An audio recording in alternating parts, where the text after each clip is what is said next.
ዕለት 10 ሚያዝያ በስመ አብ ወወልድ ወመንፈስ ቅዱስ አሐዱ አምላክ።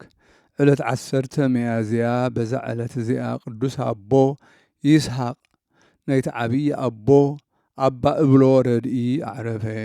እዚ ቅዱስ እዚ ናይዚ ዓለም ጣዕሙን ፍትወቱን ዝመነነ እዩ። ናብ ገዳም አስቄጥስ ደይቡ መንኮሰ። ንአባ እብሎ ከዓ ረድኡ ኮነ። 25 ዓመት እናገልገሎ ተቐመጠ።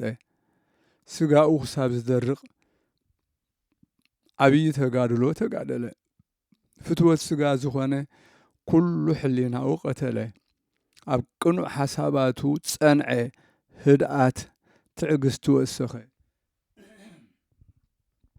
ኣብ ግዜ ጸሎታትን ቅዳሴያትን ክልተ ኣእዳው ንድሕሪት ኣሲሩ ርእሱ ኣድኒኑ ቅዳሴ ቁርባን ክሳብ ዝፍጸም እናበኸየ ብፍርሃት እግዚኣብሔር ይቐውም ነበረ። ምስ ወፀ ከዓ በታ መዓልቲ እቲኣ ምስ ማንም ሰብ ኣይራኸብን ነበረ። ሰብ ናብ ገዝኡ ከይኣቱ ኢሉ ድማ ኣፍ ደገ ገዝኡ ከፊቱ ኣየሓድጎን ይዓጽዎ ነበረ። ኣብ ግዜ ጸሎትን ቅዳሴን ምስቲ ምሳኻ ክዛረብ ዝደሊ ስለምንታይ ዘይትዛረብ ኢሎም ምስ ሓተትዎ መለሰ። ንኹሉ ተግባር ገግዚኡ ኣለዎ በሎም። ግዜ ዕረፍቱ ምስ ቀረበ መነኮሳት ብኡ ክባረኹን ብጸሎቱ ክምሕፀኑን ናብኡ ተኣከቡ። ኣቦና ስለምንታይ ኢኻ ካብ ሰብ ትሃድም ኢሎም ሓተትዎ። ንሱ ከዓ ካብ ሰብ ኣይኮንኩን ዝሃድም፣ እንታይ ደኣ ካብ ሰይጣን እየ። ሰብ መብራህቲ ሒዙ ኣብ ንፋስ ደው እንተበለ እቲ መብራህቲ ኣይጠፍእን ዶ? ከምኡውን ንሕና ድማ ኣብ ግዜ ጸሎትን ቅዳሴን ልብና እንተበርሀ ምስ ሰባት ተራኺብና እንተተዘራሪብና ግና ልብና ይጽልምት በሎም። እዚ ቅዱስ መንፈሳዊ ተጋድሎኡ ምስ ፈጸመ ብገድሉ ንእግዚአብሔር ምስ ኣስመሮ ጐይታና ካብ ድኻም ዝሓለፈ ዓለም ከዕርፎ ደለየ። ቁሩብ ሓሚሙ ከዓ ብሰላም ዓረፈ። በረኸቱ ምሳና ይኹን ዘለዓለም ዓለም አሜን። ሰላም ለይስሐቅ መፍቀሬ ጽሙና ወጸሎት በውስተ መካን ህቡእ ወውስተ እጹት ቤት ሶበ ይብሉ ወአሃው ትወይ ለምንት ይክሉኑ ይብሎሙ አብሩኸ ግሩ ምጽልመት ማእከለ ነፋስ ቀዊሞ ማሄቶት።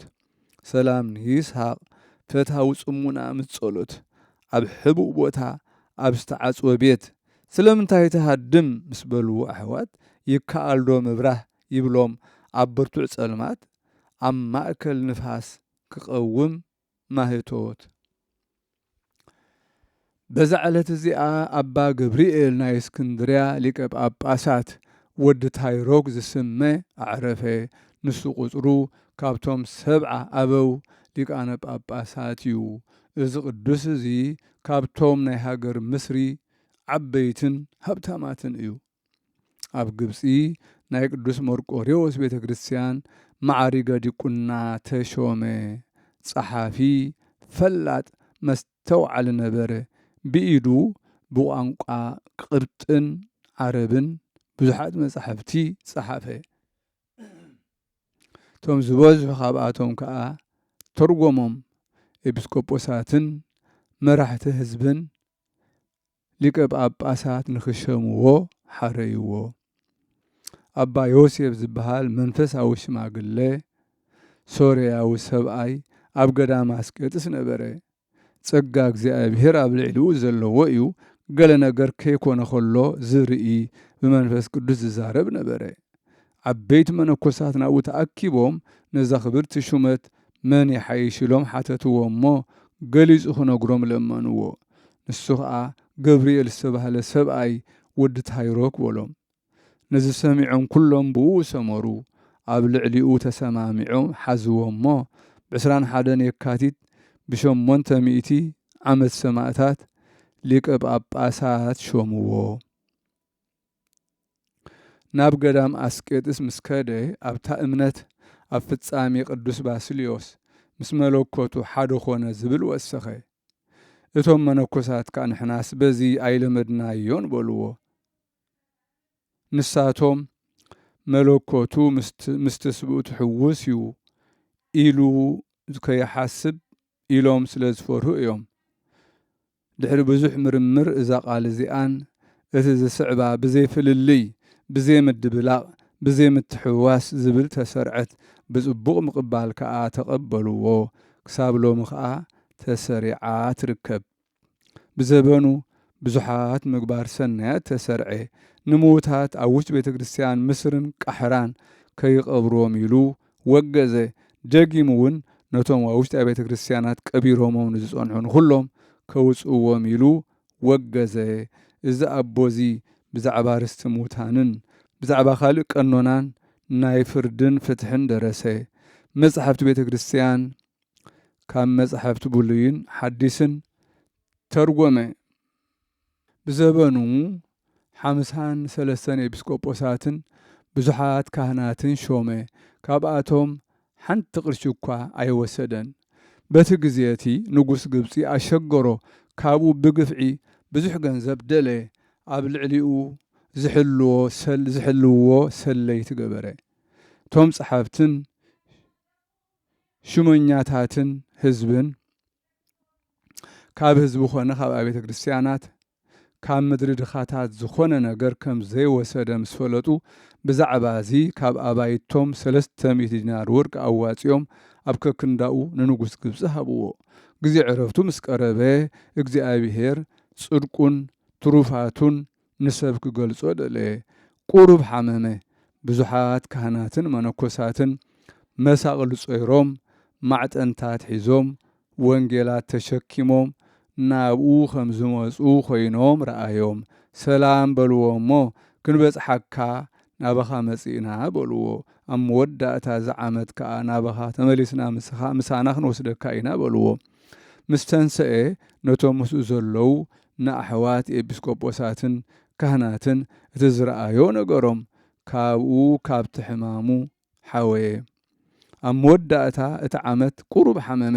ደጊሙ ከዓ ነቶም ቅድም ናብኡ ዝመፁ ካህናትን መነኮሳትን ረኣዮም። ሰላም በልዎ እሞ ምስኦም ተሓጐሰ። ሽዑ ነብሱ ናብ እግዚኣብሔር ኣማዕቆበ። ብሰላም ኣዕረፈ። ዘበነ ሽመቱ ኣብ መንበረ ማርቆስ ወንጌላዊ 14 ዓመት ነበረ። ገሊኦም ከም ዝብሉ ኣለዉ ነዚ ኣቦ ኣባ ገብርኤል ብዘበኑ ንጉስ ኢትዮጵያ ነባ ሚካኤል ናይ ኢትዮጵያ ጳጳስ ነዚ ሃገር ንኢትዮጵያ ኤጲስቆጶሳት ሽም ኢሉ ኣዘዞ። እቲ ጳጳስ ከዓ ንንጉስ ኣነስ ብዘይካ ትእዛዝ ሊቀ ጳጳሳት ኤጲስቆጶሳት ክሸይም ኣይክእልን እየ በሎ። ሽዑ ንጉስ ኢትዮጵያ ናብዚ ኣቦ ኣባ ገብርኤል ሊቀ ጳጳሳት ነዚ ግብሪ እዚ ክፈቅደሉ ማለት ነቲ ጳጳስ ኤጲስቆጶሳት ሽም ንኽብሎ እናለመነ መልእኽቲ ለኣኸሉ። ከምኡ ዝመሰለ መልእኽቲ ድማ ናብ ንጉስ ምስሪ እናለመነ ነባ ገብርኤል ክእዝዞ መልእኽቲ ለኣኸሉ። ነባ ሚካኤል ናይ ኢትዮጵያ ጳጳስ ካልኦት ተወሰኽቲ ኤጲስቆጶሳት ኣብ ልዕሊቶም ቅድም ዝተሾሙ ክሸይም ኣዝዞ በሎ። ንጉስ ግብፂ ድማ ነባ ገብርኤል ንናይ ኢትዮጵያ ጳጳስ ኣባ ሚካኤል ንንጉስ ኢትዮጵያ ፍቓዱ ክገብረሉ ፍቓድ ሃቦ ኢሉ ኣዘዞ። መኳንንቲ ግብፂ ድማ ናብ ንጉስ ኣትዮም ኣብ ኢትዮጵያ ኤጲስቆጶሳት እንተበዚሖም ደፊሮም ብፍቓዶም ጳጳስ ክሾሙ እዮም። ናባና ፈጺሞም ኣይምለሱን እዮም። ኣብ ማእከልና ድማ ንሓዋሩ ፍልልይ ክኸውን ይበልዎ።